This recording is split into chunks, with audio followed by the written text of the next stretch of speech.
पीट देने का काम किया। और आज भी, आज जब मैं आपको ये याद दिला रहा हूं तो आपको बताना चाहता हूं कि आप कम से कम समंदर की मर्यादा का पालन कीजिए। और समंदर की मर्यादा यह थी कि राजा रामचंद्र जी जब चले रावण पर विजय के लिए तो समंदर अपना विकराल रूप दिखा रहा था, विकराल रूप दिखा रहा था समंदर। लक्ष्मण ने कहा कि एक ही बाण में मैं सोख लूंगा। राम ने कहा कि नहीं, ये समंदर की गहराई है, समंदर की मर्यादा है, समंदर विराट है, इसलिए आप उन्हें अपमानित न करें अपनी शक्ति से। समंदर की मर्यादा रखते हुए कहा, प्रणय किया, प्रणाम किया, समंदर को हाथ जोड़ करके प्रणाम किया।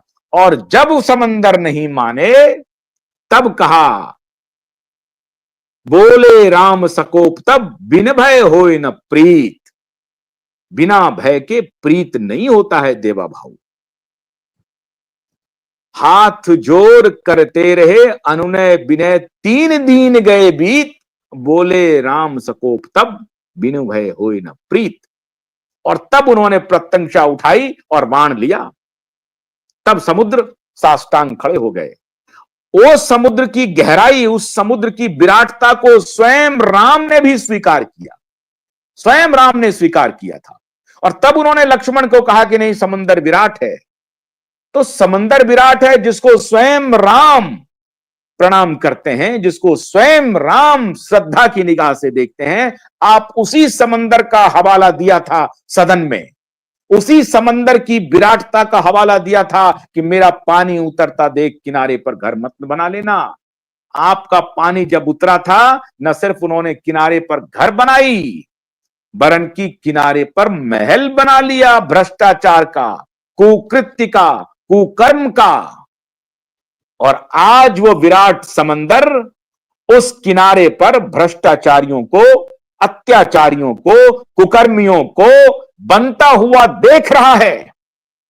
आपके पुरुषार्थ को आज मैं ललकार रहा हूं, आपके पुरुषार्थ को पूरा देश देवा भाऊ ललकार रहा है।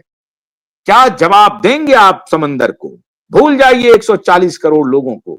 लेकिन आपने ही सदन में कहा था समंदर के बारे में, तो समंदर की इज्जत को रखिए, जिसकी प्रतिष्ठा को राम ने भी कभी दमित नहीं होने दिया, उसकी प्रतिष्ठा को धूल धूसरित नहीं होने दिया। और लक्ष्मण को कहा कि नहीं, आप इंतजार करें, समंदर विराट हैं। आपके बाण से यह बात सही है कि समंदर सूख सकता है।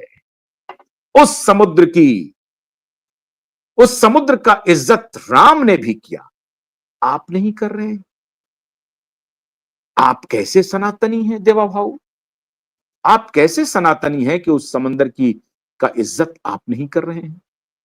उस किनारे पर आपका पानी तो वापस आया, पानी उतरा नहीं, पानी चढ़ता ही जा रहा है। तूफान के रूप में जनता ने दिया कि लो, ऐसी हिलोरें उठे, ऐसा टाइड हो, वो ज्वार भाटा जनता ने बना दिया आपके समंदर को, और ये लहरों में डूब गए।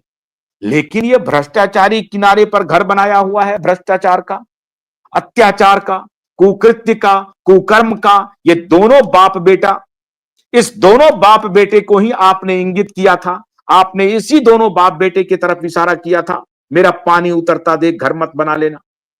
और ये दोनों बाप बेटा आपको गुलदस्ता भेंट कर रहे हैं, ये दोनों बाप बेटा आपसे गलबहियां कर रहे हैं, ये दोनों बाप बेटा भ्रष्ट अधिकारी परमवीर के सहारे आपसे को गुमराह करने में लगे हुए हैं।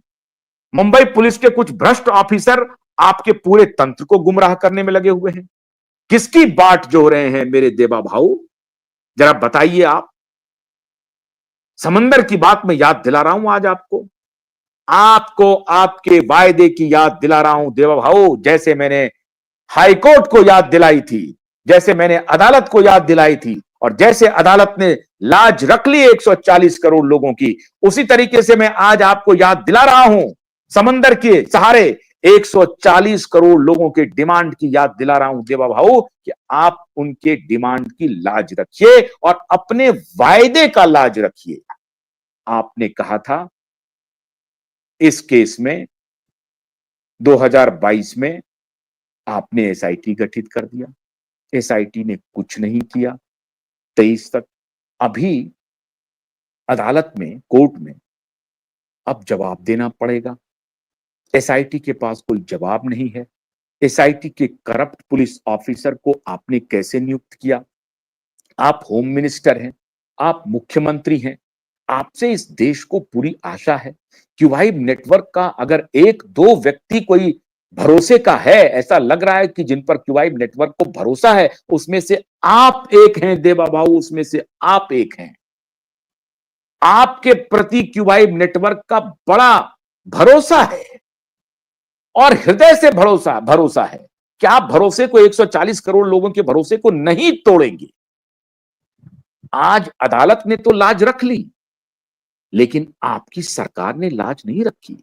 मुझे नहीं मालूम है कि कौन ऑफिसर आपको गुमराह कर रहा है, मुझे नहीं मालूम है कि कौन नेता आपको गुमराह कर रहा है, लेकिन नीतीश राणे लगातार आपसे रिक्वेस्ट कर रहे हैं।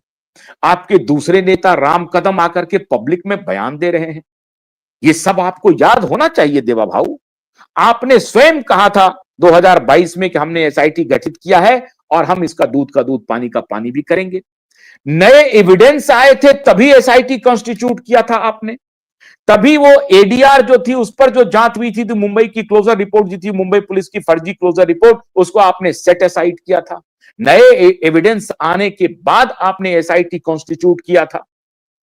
तभी तो एसआईटी का कोई आप उसको वैलिडेट कर पाएंगे, तभी तो आप उसको कह पाएंगे कि हाँ एसआईटी का हमने क्यों कॉन्स्टिट्यूट किया। उसका आधार क्या है? उसका आधार यह था कि नए एविडेंस मिले, और ये रिटर्न में है, होम सेक्रेटरी का पत्र है, और जो कॉम्पिटेंट अथॉरिटी ने रिटर्न में रिप्लाई दिया है कि हाँ नए एविडेंस है और एसआईटी की आवश्यकता है, तब एसआईटी कॉन्स्टिट्यूट हुई। लेकिन एसआईटी 22 दिसंबर में कॉन्स्टिट्यूट हुई, 23 दिसंबर तक अधिकारी नहीं, और जब 23 दिसंबर को अधिकारी दिया, उसमें महाभ्रष्ट अधिकारी का अपॉइंटमेंट। वो भ्रष्ट अधिकारी को अदालत ने अब पूछा है कि भाई आप जो जांच कर रहे हैं किस सेक्शन के तहत कर रहे हैं, एफआईआर किधर है?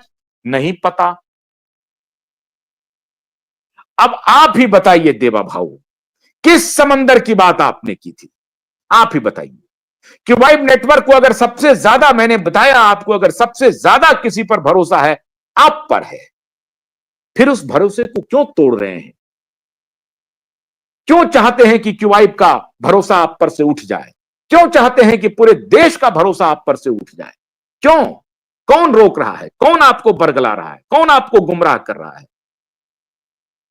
वो व्यक्ति जिसने आपको अपमानित किया, उस व्यक्ति के लोग जिसने आपको बाहर में बिठाया, वो व्यक्ति जिसने चुनाव के पहले कहा या तो मैं रहूंगा या देवेंद्र फडणवीस रहेंगे, वो व्यक्ति जिसने आपके पीठ में खंजर भोंका, उस व्यक्ति के लिए मैं आपके पुरुषार्थ के, आपके पौरुष को जगा रहा हूं। आप मराठा पुरुषार्थी फडणवीस हैं, आप पेशवा की संतान हैं, छत्रपति शिवाजी महाराज की संतान हैं, और छत्रपति शिवाजी महाराज की संतान को मैं ललकारता हूं कि ऐसे भ्रष्टाचारियों, ऐसे बेईमानों के खिलाफ अगर अब भी आपने कोई कदम नहीं उठाया, आपने अपने वायदों को नहीं पूरा किया, पूरा देश आपको माफ नहीं करेगा। आप छत्रपति शिवाजी महाराज की लाज हैं, उनकी लाज आपके हाथों में सुरक्षित है। पेशवा की